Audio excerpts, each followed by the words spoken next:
어서 오세요. 유신의 드라마방입니다. 지금 시작할게요. 이 집에서 나가야 할 사람은 과연 누구일까? 천수의 집 앞에 천수의 전처가 예고 없이 나타난 날, 독수리 술도가는 마치 폭탄이 터진 듯한 분위기에 휩싸였다. 천수는 마치 죄인이 된 사람처럼 고개를 들지 못했고, 미수는 갑작스러운 방문에 당혹을 감추지 못했다. 천수의 전처는 냉소적인 표정으로 형수 마광숙을 향해 날을 세웠다. 이 집 아직도 이럴 줄은 몰랐네요. 다들 착한 척은 혼자 다 하면서 뒤로는 지들끼리만 좋은 일하고 있었네요. 마광숙은 조용히 일어나 그녀를 향해 말했다. 여긴 가족의 공간이에요. 당신이 갑자기 나타나 분위기를 어지럽힐 이유는 없어요. 가족? 하하, 가족이 누굴 말하는 거죠? 저기 있는 미순 씨요? 아니면 형수에서 회장 여자친구로 바뀐 당신이요? 이 말은 형제들 모두의 마음에 비수를 꽂았다. 범수는 말없이 고개를 숙였고 흥수는 헛웃음을 터뜨렸다. 분위기가 한껏 고조될 무렵 천수는 그녀 앞에 나섰다. 이제 그만 가. 내가 나한테 준 상처는 충분해. 미순과의 미래를 위해 이 집에 들어온 거야. 그녀는 천수를 똑바로 바라보며 말했다. 그 상처 당신만 받은 줄 아세요? 나도 많이 아팠어요. 그래서 돌아온 거예요.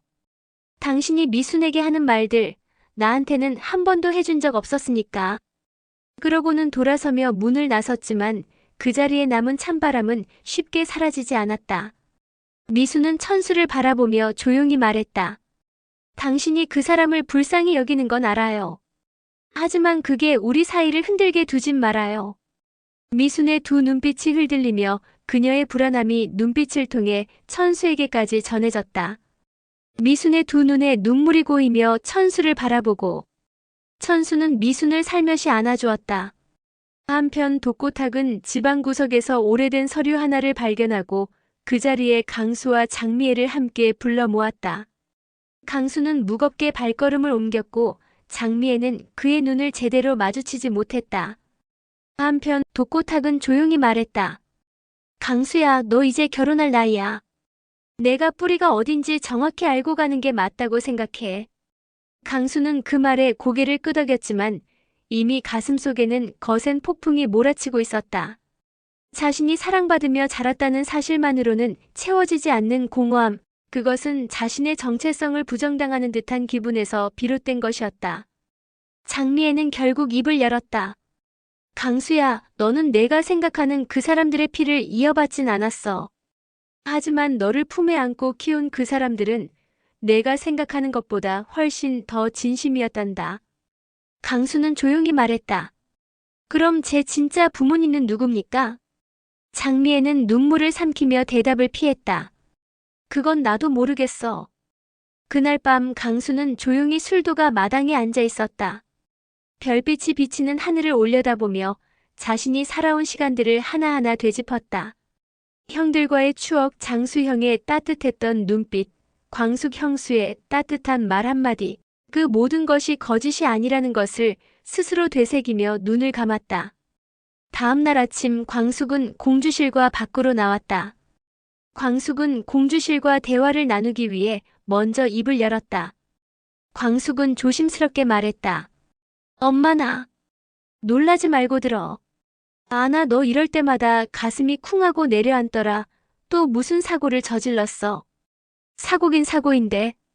또 뭔 사고? 술토가 뭔 일 났어? 또 그런 건 아니고 나 동석 회장님이랑 사귀고 있어요. 공주실은 처음엔 놀라는 듯 했지만 이내 두 손을 들어 하늘을 보며 말했다. 아이고야, 이게 웬 떡이냐. 세상에, 회장님이 너를?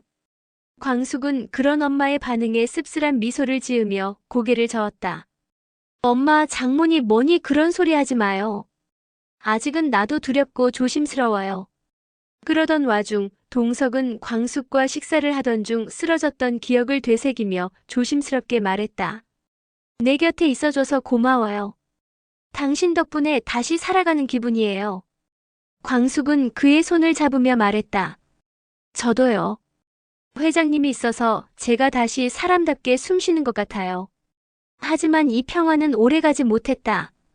다음 날 아침 광숙은 병원에서 온 한 통의 전화를 받았다. 검사 결과를 알리는 전화였고 그녀는 들고 있던 컵을 바닥에 떨어뜨렸다. 뭐라고요? 재검이 필요하다고요? 그녀의 목소리는 떨렸고 그날 하루 종일 그녀의 얼굴에선 웃음이 사라졌다. 무언가 심상치 않은 일이 시작되었음을 암시하듯 그녀는 침대에 앉아 조용히 생각에 잠겼다. 그러던 한편 세리는 미순 언니 집에서 생활을 시작하며 알바를 구해 근근히 살아가고 있었지만 여전히 오범수를 잊지 못한 듯 그의 소식을 주변에서 물으며 지냈다. 그러던 어느 날 세리는 편의점에서 마주친 한결에게 조심스럽게 말을 건넸다. 교수님, 저 자퇴했어요. 한결은 놀란 얼굴로 말했다. 뭐라고?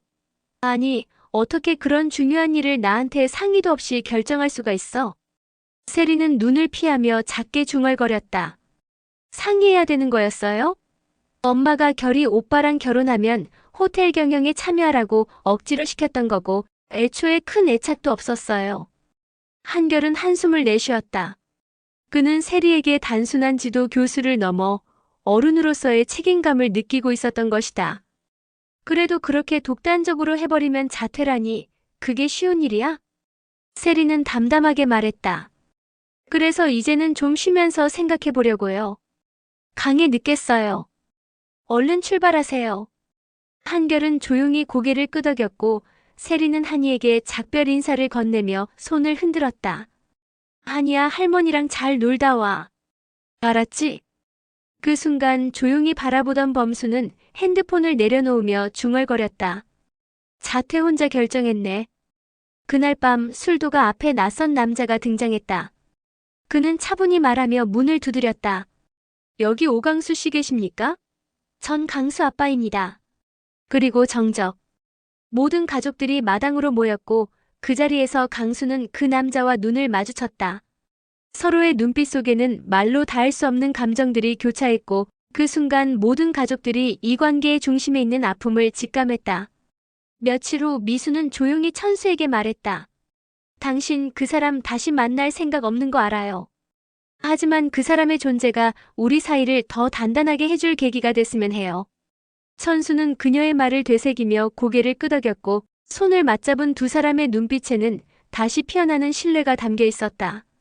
하지만 병원에 입원 중인 동석에게 날아든 한 통의 우편. 검사 결과 이상 소견 발견. 정밀 검사가 필요합니다.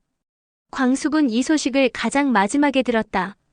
그녀는 조용히 숨을 들이쉬고 동석의 병실로 향했다. 그 앞에서 그녀는 중얼거렸다. 이번엔 내가 지킬 차례예요. 그리고 다음 이야기. 강수의 진짜 아버지가 밝히는 30년 전의 진실, 세리의 인생 전환 선택과 범수의 복잡한 감정, 그리고 미순을 향한 천수의 눈물 고백, 무너진 관계 속에서 다시 피어날 수 있을까? 본 영상은 KBS 주말 드라마 독수리, 오형제를 부탁해 의 예고편 및 관련 공개 정보를 기반으로 제작된 2차 창작 콘텐츠입니다. 스토리 해석 및 향후 전개에 대한 예상은 창작자의 개인적인 견해이며 실제 방송 내용과 다를 수 있습니다.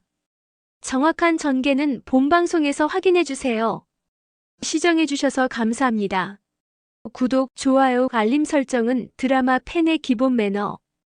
유신의 드라마방에서 매주 새로운 K-드라마 소식으로 만나요.